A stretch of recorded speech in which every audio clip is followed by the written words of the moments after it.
Buenos días, que el Señor les bendiga.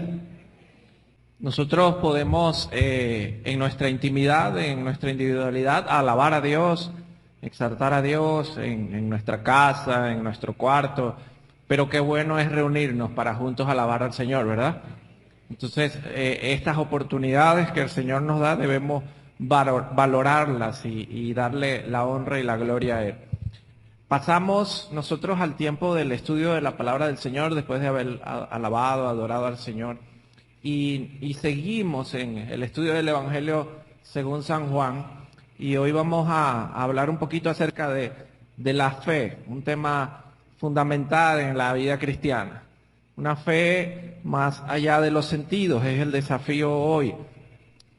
Porque, bueno, acabo de decir, es fundamental en la vida cristiana y es una de las áreas de la vida cristiana con la que nosotros más luchamos, ¿no? Con la fe. En el ir y venir de la vida cristiana, la realidad es que la fe también es así. En nosotros va y viene, ¿no? Nosotros expresamos la fe en medio de las circunstancias que vivimos y esas pueden ser muy variadas. Por ejemplo, en medio de la enfermedad. En medio de la enfermedad nosotros expresamos fe en que el Señor nos va a dar sanidad. Amén. ¿Cuántos están enfermos y confían en el Señor y en la sanidad de Él? Por ejemplo, podemos estar pasando situación de escasez económica y confiamos en que la provisión del Señor va a llegar. Amén. En algún momento en nosotros entonces podemos expresar fe en esa área de la economía en nuestras vidas. O sentimos peligro o temor en la vida por diversas circunstancias que podemos estar pasando, incluso peligro de muerte o amenazas. Y entonces tenemos fe de que la protección del Señor va a estar con nosotros. Amén. Ahora, cuando pasa el tiempo, cuando empezamos a ver que esa enfermedad no se va, cuando la escasez se agudiza, cuando empieza a pegar las necesidades, entonces allí los cimientos de nuestra fe empiezan a ser probados. Y allí es donde podemos nosotros entrar en crisis de fe, porque si nuestra fe no está cimentada en donde debe estar, entonces allí van a fallar esos cimientos. Y hoy entonces tenemos el desafío de mirar a la luz de la historia bíblica, específicamente del Evangelio de Juan y de las lecciones que él le da a sus discípulos y muy especialmente a Tomás, de cómo entonces nosotros debemos o somos desafiados a colocar nuestra fe es en el señorío de Jesús para vivir la vida o la nueva vida que Él nos da. Así que ubíquense allí en el Evangelio según San Juan y vamos a estar leyendo en el capítulo 20, versículos 24 al 31. 20, 24 al 31. Cuando tenga su cita bíblica se pone de pie, por favor. Bien, leemos. Dice: pero Tomás, uno de los 12, llamado Dídimo, no estaba con ellos cuando Jesús vino. Le dijeron, pues, los otros discípulos: al Señor hemos visto. Él les dijo: si no viere en sus manos la señal de los clavos, y metiere mi dedo en el lugar de los clavos, y metiere mi mano en su costado, no creeré. 8 días después estaban otra vez sus discípulos dentro y con ellos Tomás. Llegó Jesús, estando las puertas cerradas, y se puso en medio y les dijo: paz a vosotros. Luego dijo a Tomás: pon aquí tu dedo y mira mis manos, y acerca tu mano y métela en mi costado, y no seas incrédulo, sino creyente. Entonces Tomás respondió y le dijo: Señor mío y Dios mío. Jesús le dijo: ¿por qué me has visto, Tomás, creíste? Bienaventurados los que no vieron y creyeron. Hizo además Jesús muchas otras señales en presencia de sus discípulos, las cuales no están escritas en este libro, pero estas se han escrito para que creáis que Jesús es el Cristo, el Hijo de Dios, y para que creyendo tengáis vida en su nombre. Amén. Pueden tomar asiento. ¿Cuántos creen que Jesús es el Señor? ¿Cuántos creen que Jesús es el Mesías? Ese es el desafío principal de este texto, creer en Jesús. Creer en Jesús como ese Mesías del cual hablaban las Escrituras del Antiguo Testamento y del cual dan testimonio los escritores del Nuevo Testamento. Es el desafío principal de este texto, creer en Jesús para ser bendecidos por Él y recibir la vida que Dios ofrece a través de Él. Recuerden que nosotros estamos en el capítulo 20 del Evangelio de Juan y el capítulo 20 inicia con la resurrección de Jesús. Y esa resurrección nosotros vimos que marca el inicio de una nueva creación, una nueva vida. Y a partir de esa señal, de la descripción de esa señal de Jesús, por parte de Juan, él ahora nos ha venido describiendo cómo es que la resurrección de Jesús impacta la vida de la iglesia o de sus discípulos. Y hemos venido viendo entonces cómo el domingo pasado, cómo Jesús se presenta en medio de sus discípulos y los bendice y les dice que ahora ellos tienen una nueva misión, así como el Padre me envió, yo los voy a enviar a ustedes, pero no sin antes darle la bendición suya de estar allí en medio de ellos y también otorgarles el don del Espíritu, la compañía del Dios Trino allí con ellos, Dios Padre, Hijo y Espíritu Santo en medio de esa iglesia que se está formando allí, para que puedan, por la guía del Espíritu Santo, por la obra del Espíritu, hacer la voluntad de Dios, que es posible ahora en Cristo Jesús. Y entonces se les da la oportunidad a los discípulos, como la iglesia en ese momento, de ser instrumentos de Dios en el ejercicio de esa autoridad en el mundo, de la autoridad de Dios que está regenerando su creación, de participar en la historia de la salvación, en la historia de la regeneración, de la creación. Y eso, entonces, vemos que son efectos de la resurrección en quienes creen en Jesús. Y ahora vemos otro efecto, que es, ahora la vida es por fe, pero una fe que es muy clara y específica a la manera de Dios, no a la manera en cómo nosotros lo podemos ver. Fíjense cómo entonces el texto que nosotros acabamos de leer inicia con la descripción de una situación, que es Tomás no estaba presente cuando Jesús hizo todo esto con el resto de los discípulos. Tomás no estaba presente y Juan lo deja allí claro en el versículo 24. Pero Tomás, uno de los 12, llamado Dídimo, que eso quiere decir gemelo, no estaba con ellos cuando Jesús vino. Y luego vemos cómo entonces en el versículo 25 vemos como la primera proclamación de los discípulos, el primer testimonio de los discípulos a alguien, después que ellos ven a Jesús. Entonces ellos hacen su primera proclamación es a Tomás y le dicen: mira, Tomás, hemos visto al Señor. El Señor está vivo, resucitó. Y allí vemos entonces en el versículo 25 cuál es el anuncio: Jesús vive. Pero también vemos la reacción de Tomás. Y Tomás entonces expresa un modelo de fe. Y él dice: bueno, ver y tocar para creer. No miren a Tomás, que no estamos hablando de Tomás, de Tomasito, ¿no? Estamos hablando del Tomás de la Biblia. Y Tomás entonces expresa un estilo de fe. Ver y tocar para creer. Ese es mi base de fe. Las pruebas, las evidencias. Muy ligada a los sentidos, a nuestros sentidos. Ver, tocar, experimentar, saborear. Allí Tomás expresa por lo menos dos. Pero luego entonces vemos a partir del versículo 26 y 27, que 8 días después Jesús se aparece en medio de ellos como lo hizo antes y los vuelve a bendecir.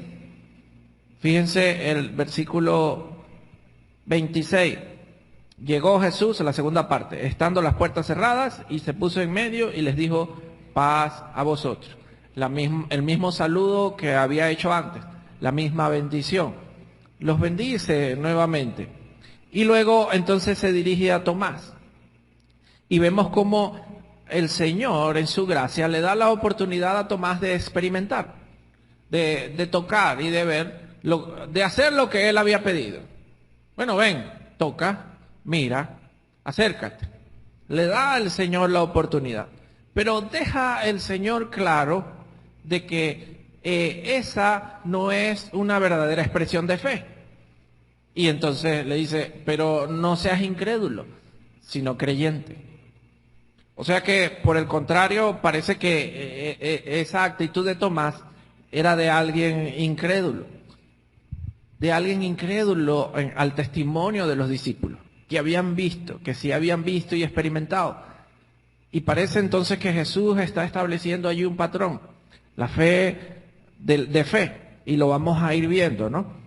Luego, el versículo 28 y 29 explica a Jesús mejor esto, porque él le estaba diciendo a Tomás que esa manera de él creer no era la correcta, más bien era una expresión de incredulidad. Y vemos entonces el 27, pon aquí tu dedo, ajá. Y el 28 dice, entonces Tomás respondió y le dijo, Señor mío y Dios mío. Una expresión de Tomás reconociendo ahora a Jesús verdaderamente como Dios, como Señor. En otras palabras, Tomás está diciendo, ahora sí creo. Y eso queda claro con la descripción que hace Jesús. Tomás, porque me viste, creíste. Y deja a Jesús ahora otra lección significativa que va acompañada con la primera que le ha dicho a Tomás, sé creyente y no incrédulo.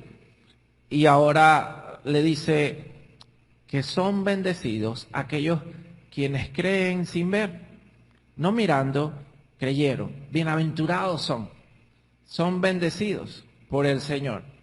Y está estableciendo entonces Jesús un camino de fe. ¿Cómo es que Él espera que nosotros expresemos nuestra fe? Más allá de los sentidos. No es simplemente ver, experimentar, tocar. No, tiene que ir más allá de eso. O no puede estar condicionado por nuestros sentidos, nuestra fe. Y cierra esta porción que leemos con el versículo 30 y 31, donde el autor del Evangelio de Juan hace como una conclusión del Evangelio y hace una descripción de propósito. Él dice, bueno, todas estas cosas que yo les he contado, que ustedes han venido leyendo y han venido estudiando, las he dicho o las he escrito con este propósito. El primero explica, hay muchas más que no están aquí. El Señor hizo muchas otras señales que no están acá. Pero las que están acá, las escribí con un propósito. ¿Y el propósito cuál es?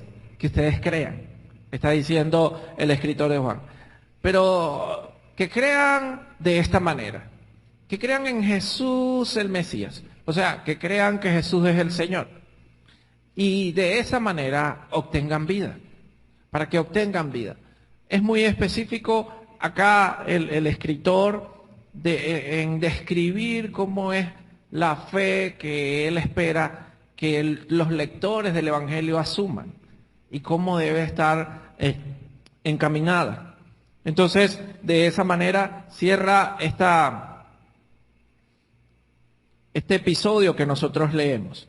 Ahora, tiene esta enseñanza unas implicaciones para nuestra vida hoy que son muy significativas, que están ligadas a la fe. Porque al inicio les dije, lo que este texto enseña claramente es que nosotros debemos creer que Jesús es el Mesías para obtener vida a través de Él. En ese Jesús del cual dan testimonio los profetas y dan testimonio los apóstoles que escribieron estos evangelios. En ese Jesús estamos llamados nosotros a creer. Y les preguntaba y les vuelvo a preguntar, ¿cuántos creen en ese Jesús? Amén. Y es lo que nosotros expresamos. Pero vale la pena mirar y evaluarnos a la luz del texto bíblico de cómo es esa fe que nosotros decimos tener en Jesús. Porque hay al menos dos cosas claras en este texto ligadas al ejercicio de nuestra fe. En primer lugar, nosotros debemos cimentar nuestra fe en Dios. ¿Cómo es esto de cimentar nuestra fe en Dios? Y usted dirá, obvio, yo creo en Dios. Yo estoy creyendo es en Dios. Esto es cimentar nuestra fe en la obra de Dios, en Jesús y a través del Espíritu. En la obra que Dios desarrolló en Jesús y a través del Espíritu. Y eso es fundamental en el ejercicio de una verdadera fe. Y muchas veces nosotros, no, por las circunstancias de la vida en que vivimos, muy sutilmente nos desviamos de este propósito. ¿A qué me refiero entonces con esto de cimentar nuestra fe en Dios? Piensen primero en los discípulos, cómo ellos son desafiados a darse cuenta, a entender que Dios estaba obrando en la tierra, estaba hablando en sus circunstancias de vida de una manera inesperada, de una forma que ellos no esperaban. Ellos como israelitas, como judíos, estaban instruidos por los expertos en la ley, por los escribas, por los fariseos, y entendían, sabían, esperaban un Mesías. Ellos creen inicialmente en Jesús como Mesías, porque esperaban un Mesías. Si no hubieran estado esperando un Mesías, hubiera sido muy diferente, pero ellos lo estaban esperando. Ahora, esperaban que ese Mesías hiciera cosas muy diferentes a las que hizo Jesús. De allí el rechazo de los escribas y los fariseos, porque ellos no lograron entender cómo es que tú haces esto. El Mesías, de acuerdo a nuestra percepción y a nuestro juicio, no puede hacer eso. Cuando venga el Mesías va a hacer esto, esto y aquello. Es lo que nosotros esperamos. Y lo podemos ver en los discípulos, cómo ellos entonces se ven confrontados con esta situación. Ellos tenían una idea previa, por ejemplo, la restauración del reino. Los discípulos le preguntaban a Jesús, Señor, ¿cuándo vas a restaurar el reino? ¿Cómo es que vas a restaurar el reino? Había una idea en el ambiente judío de esa restauración del reino político, ¿no? De Israel, y que iba a realizar el Mesías.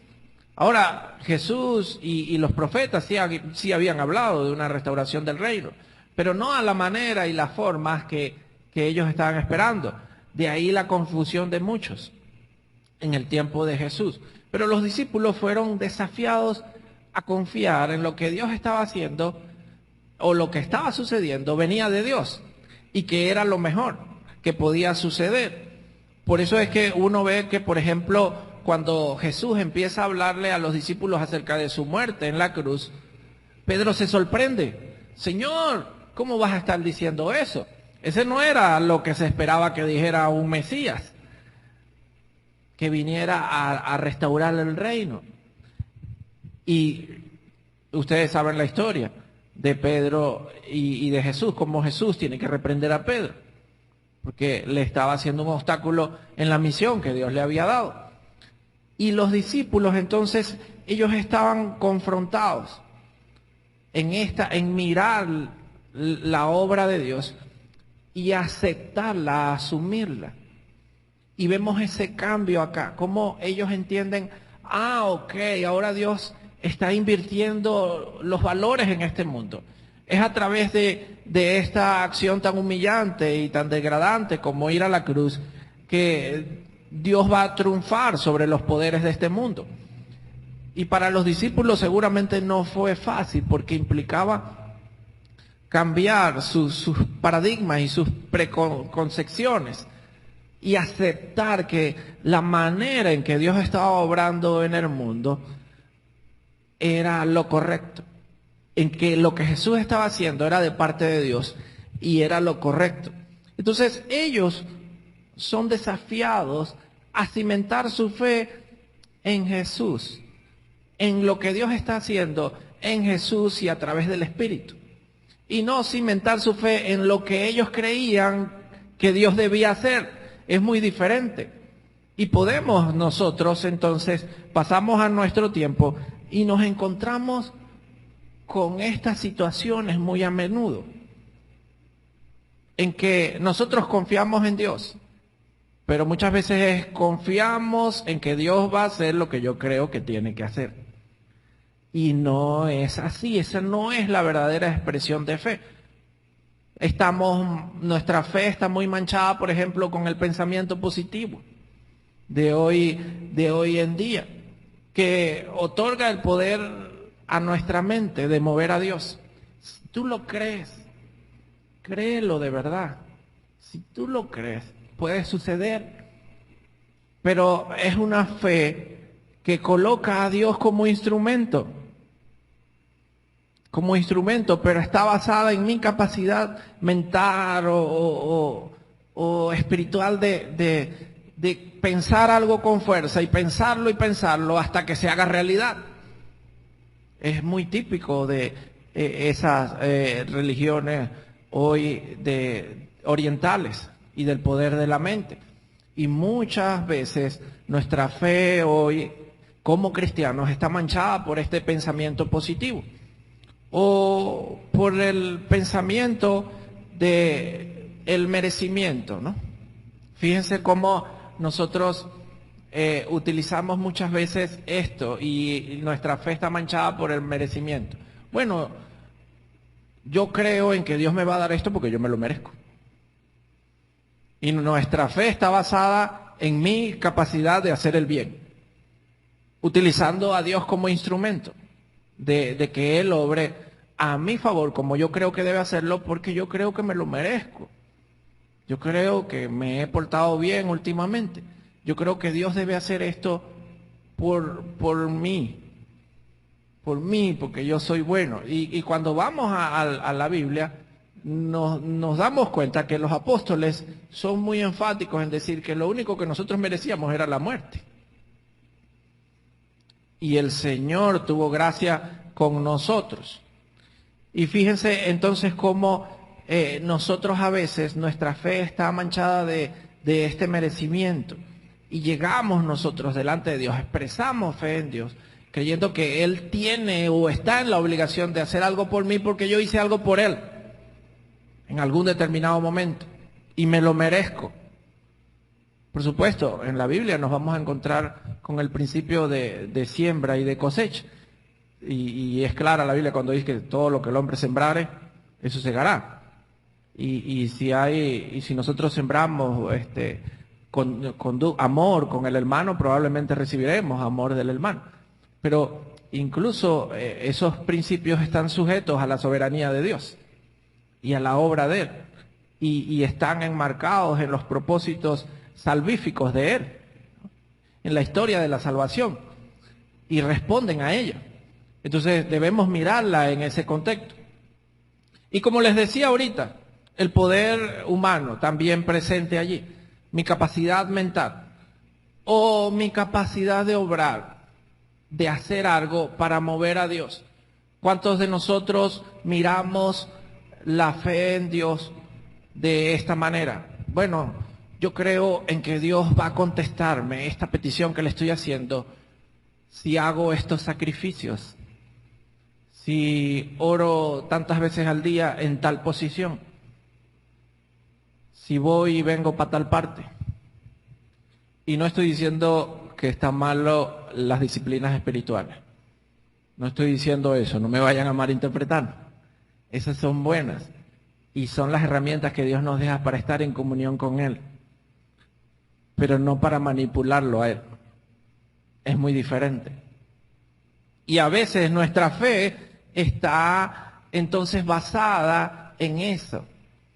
Abraham, quien nosotros conocemos como el padre de la fe, su fe fue probada ¿Y de qué manera fue probada? Bueno, fue probada en el sentido de que Dios iba a ver si su fe estaba en en la promesa o en el Dios que le había dado la promesa. Y muchas veces nosotros estamos así, cimentando nuestra fe en las cosas que Dios nos dio porque nos merecíamos, o en lo que nosotros podemos hacer con nuestro esfuerzo, y no en el Dios a quien nosotros le pedimos. Utilizamos a Dios como un instrumento. Y eso tiene que ver mucho con el texto, porque Tomás está haciendo eso. Él está utilizando sus sentidos y está diciendo, si yo no experimento, si yo no veo, entonces yo no creo. La base de su fe está en sus sentidos, no en Dios. Y nosotros a veces estamos así. Y nuestra fe muchas veces puede decaer porque no experimenté a Dios en el culto. O porque no experimenté la sanidad que llevo años pidiéndole. O porque no recibí esa bendición que yo estoy esperando, de la cual sembré. Que es muy típico hoy, ¿no? Y eso no es una fe fundamentada en la obra de Dios. La fe fundada en Dios, entonces confía en que las circunstancias, como Él es soberano, lo que está pasando en mi entorno es porque Él lo desea. Y que si hay un plan de Él para mí, que Él lo hizo, entonces Él va a obrar de tal manera que se cumpla el plan, así yo no lo entienda ahorita. Y eso fue lo que llevó a Abraham a sacrificar a Isaac, o a intentar hacerlo, porque Dios no lo permitió. Entonces, tenemos que tener claro en dónde está la base de nuestra fe, porque hoy en día nuestra fe está muy manchada por estos desvíos, y estamos cimentando nuestra fe en cosas que no es la obra de Dios, que no es lo que Él está haciendo en Jesús y a través del Espíritu, sino en nuestras capacidades como mentales o físicas, o en objetos, en promesas que recibí de Dios, y ahora mi fe está cimentado en eso. Cuidado con eso. Y lo segundo, que está claro en el texto y en el contexto de todo el Evangelio, a la luz de la conducta de los discípulos, es que nosotros debemos acompañar nuestra fe con la obediencia. Y es claro aquí como Tomás reconoce a Jesús como Señor, Señor mío y Dios mío. Y expresar eso no es nada más algo verbal. En los evangelios no está registrado ese reconocimiento como algo verbal, sino como una verdad que iba a llevar a los discípulos a obedecer los mandamientos de Jesús hasta el punto de entregar su vida por cumplirlos. Y es lo que vemos a los apóstoles haciendo en el libro de los Hechos. Señor mío y Dios mío, ok, ahora te obedezco. Y mi fe se vuelve activa, porque se vuelve una expresión práctica en mi vida. Nuestra fe debe estar evidenciada por ese desafío. Nosotros vemos entonces a los discípulos que estaban ahora desafiados a vivir de acuerdo al juicio de Dios y no de acuerdo al juicio de ellos en la vida que les rodeaba, y que ahora tenían que embarcarse en la misión que Jesús les había dado de acuerdo a cómo Dios y cómo Jesús veía las circunstancias. Entonces vemos a unos discípulos que Jesús los venía instruyendo al respecto. Uno ve, por ejemplo, cómo Jesús les enseñó a los discípulos que debían abordar la misión. Lo lógico es que si iban de un pueblo a otro como viajeros, era llevar provisiones. Pero Jesús los envía y les dice, no lleven provisión, dependan del Señor. Eran maneras totalmente contradictorias a la lógica, pero ellos son desafiados a entonces vivir de acuerdo al juicio de Dios y dejar su juicio lógico a un lado.